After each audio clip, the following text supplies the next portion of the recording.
The next morning, Sarah awoke to the sound of rain tapping against her window. She stretched under the covers, savoring the warmth of her bed for a few more moments before forcing herself to get up. Max was already at the door, tail wagging, ready for his morning walk. All right, Sarah muttered, pulling on a pair of sweatpants and a hoodie. The air had a damp chill to it, and she could hear the wind whistling softly outside. It wasn't unusual for Havenport to have a few rainy days this time of year, but something about the weather felt different today. She clipped Max's leash onto his collar and stepped outside. The sky was a dull gray, the kind of overcast that seemed to suck the color out of the world. The ocean, usually so lively, was a flat, steely expanse. The air was heavy, charged with an energy that made Sarah's skin prickle. As they walked along the beach, Sarah couldn't shake the feeling that had taken root the night before. It was as if the unease she had felt had solidified into something more tangible, a growing sense of dread that gnawed at her thoughts. The beach, usually teeming with early morning joggers and dog walkers, was eerily empty. Even the birds seemed subdued, huddling together in the grass rather than darting playfully above the waves. Max seemed unfazed by the weather, happily trotting along and occasionally stopping to sniff at a piece of driftwood or a clump of seaweed. Sarah tried to let his enthusiasm lift her spirits, but the weight in her chest wouldn't budge. "Come on, Max," she said after a while, tugging gently on his leash. "Let's head back."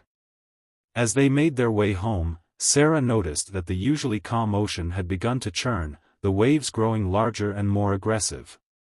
A few fishing boats were still out on the water, their lights bobbing in the distance, but they seemed to be moving closer to shore, as if the fishermen had sensed something was off as well. When Sarah got back to the house, Jake was still asleep, his door closed tightly against the world. She left Max in the living room with a bowl of food and went into the kitchen to make coffee. As the rich aroma filled the air, she glanced at the radio on the counter. Without thinking, she switched it on, tuning into the local station that kept Havenport connected to the outside world. Weather alert for the coastal region. A strong storm system is moving in from the southeast, expected to bring heavy rain and winds up to 60 miles per hour. Residents are advised to secure outdoor items and prepare for potential power outages. Sarah's hand paused over the coffee pot. A storm? The forecast hadn't mentioned anything like this yesterday. She turned up the volume, listening intently as the announcer repeated the warning. Storm is expected to make landfall later this afternoon. Again, residents are advised to take precautions and avoid unnecessary travel. The uneasy feeling in Sarah's chest tightened. She set down the pot and picked up her phone, quickly dialing the number for the research center. After a few rings, a familiar voice answered. "Morning, Sarah. You hear the news?" "Hey, Dr. Mills." "Yeah, I just heard about the storm." "What's going on?" "Apparently, it formed overnight and has been picking up speed ever since. The latest models show it hitting us directly around 3 p.m. today." Sarah glanced at the clock. It was just after 7 a.m. That didn't give them much time. "Should we shut down the lab?" "I think that's the smart move.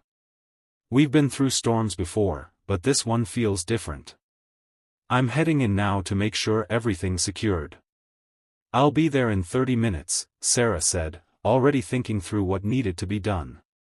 She hung up and poured her coffee into a travel mug, then scribbled a note for Jake to let him know where she'd gone. The drive to the research center was slow and nerve-wracking. The rain had picked up, turning the roads slick and treacherous. Sarah's hands tightened on the steering wheel as the wind buffeted her car, and she had to focus to keep from hydroplaning on the curves. When she finally arrived at the research center, Dr. Mills was already there, along with a few other early risers. The building was a low, sturdy structure set back from the shore, designed to withstand the occasional harsh weather that came with living on the coast. But even so, Sarah felt a pang of anxiety as she pulled into the parking lot. Inside, the team was already at work. Dr. Mills was directing the staff, his voice calm but firm as he outlined the plan. Sarah joined them, listening as he laid out their priorities, securing the sensitive equipment, backing up the most critical data, and preparing the building for the worst of the storm. Sarah headed straight for her office, her mind racing. She had several samples and data sets that were vital to her research, and losing them would set her back months. She quickly logged into her computer and started the backup process, watching as the files transferred to the remote server. "Hey, Sarah," a voice said from the doorway. She looked up to see Emily, one of the lab assistants, standing there with a worried expression. "Do you think this storm is going to be as bad as they're saying?" "I don't know," Sarah admitted. "But we should prepare for the worst, just in case."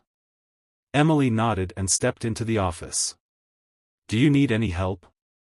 "Yeah, actually. Can you help me with these samples? I need to make sure they're properly stored before we shut everything down." Together, they worked quickly and efficiently, transferring the most important samples to a secure, climate-controlled storage unit.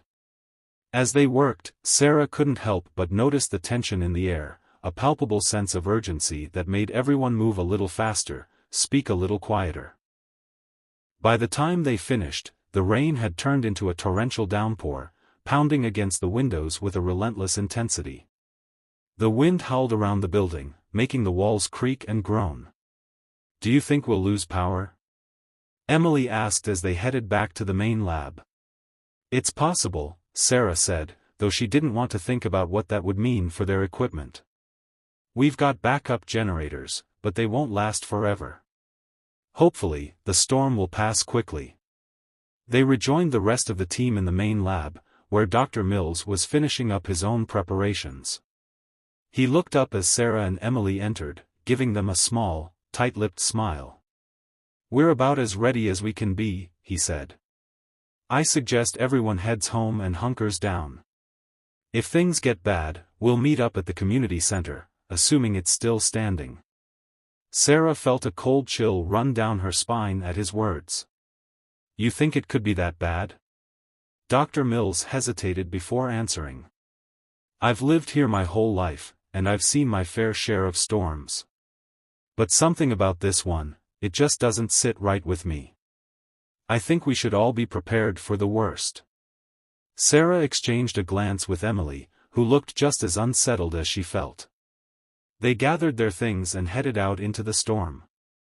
The wind nearly ripped the door out of Sarah's hand as they stepped outside, and the rain was so heavy it was like walking through a waterfall.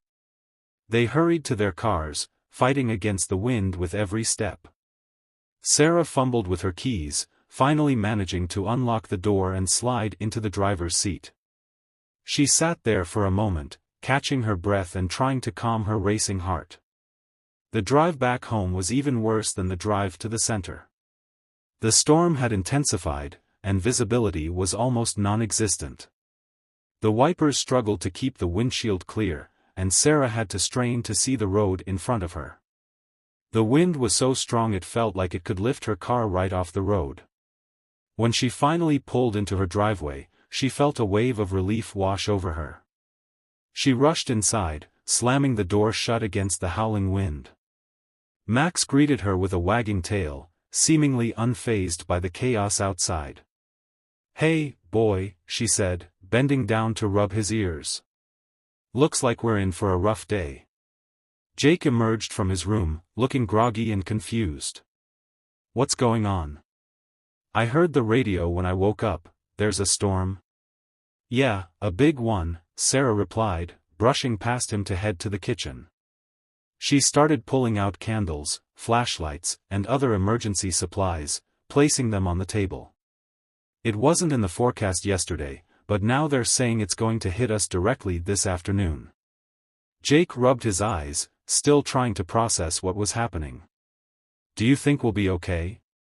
Sarah hesitated, glancing out the window at the darkening sky. The wind was shaking the trees, bending them almost to the ground. "I hope so. But we need to be ready. If things get bad, we might have to head to the community center." Jake nodded, his expression serious. He joined her in the kitchen, helping to organize the supplies. It was one of the rare times when his usual laid-back attitude was replaced with something more focused and determined.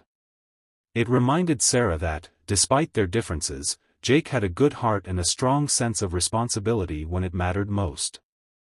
The hours seemed to crawl by as the storm raged outside. Sarah and Jake kept busy with last-minute preparations, making sure they had enough water, food, and batteries to last through the worst of it. Every so often, Sarah would check the weather updates on her phone, but the news only seemed to get worse. The storm had intensified even more, with winds now reaching over 70 miles per hour. It was officially classified as a severe storm, bordering on a hurricane. By noon, the power flickered, then went out completely. The house was plunged into an eerie silence, broken only by the relentless wind and rain battering the walls. Sarah felt a knot of anxiety tighten in her stomach. The reality of the situation was hitting her hard. This was no ordinary storm, it was something much more dangerous. "Jake, light the candles," she said, trying to keep her voice steady. "I'll get the flashlight." Jake nodded and moved quickly, lighting the candles they had placed around the living room and kitchen. The soft, flickering light cast shadows on the walls, making the small cottage feel even smaller and more fragile. Max lay on the floor next to Sarah, his head resting on his paws, eyes following her every move. He could sense her tension and stayed close, his presence a small comfort in the midst of the growing fear. "Do you think we should go to the community center?" Jake asked, his voice low. Sarah glanced out the window. The wind was now howling with such force that the trees outside were swaying violently, their branches whipping through the air. The rain was coming down in sheets, making it impossible to see more than a few feet beyond the porch. "I don't know," she admitted. "It might be safer to stay here for now. But we need to be ready to leave if things get worse." As they sat in the dim light of the candles, Sarah's thoughts drifted back to her research. The patterns she had been seeing in the data, could they have been a warning? A sign that something was happening in the ocean that they didn't fully understand? She had dismissed her own unease as paranoia, but now, with the storm raging outside, she couldn't help but wonder if she had missed something important. Jake must have noticed the distant look on her face because he reached out and touched her arm. "Hey, what's going on in that head of yours?" Sarah blinked, pulling herself back to the present. "I was just thinking about work, about the data I've been collecting. I can't shake the feeling that there's something more to this storm."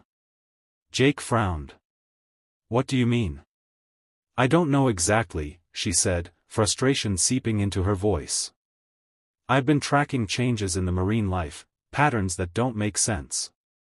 And now, this storm, it feels like it's all connected somehow, but I can't put my finger on it." Jake was silent for a moment, considering her words. "Maybe it's just a coincidence. Or maybe you're onto something. But right now, we need to focus on getting through this. We can figure out the rest later." Sarah nodded, knowing he was right. She couldn't let herself spiral into doubt and fear. They had to stay calm and think rationally if they were going to get through this. But the questions nagged at her, refusing to be pushed aside. As the afternoon wore on, the storm showed no signs of letting up. The wind was now a constant roar, and the house shuddered with each powerful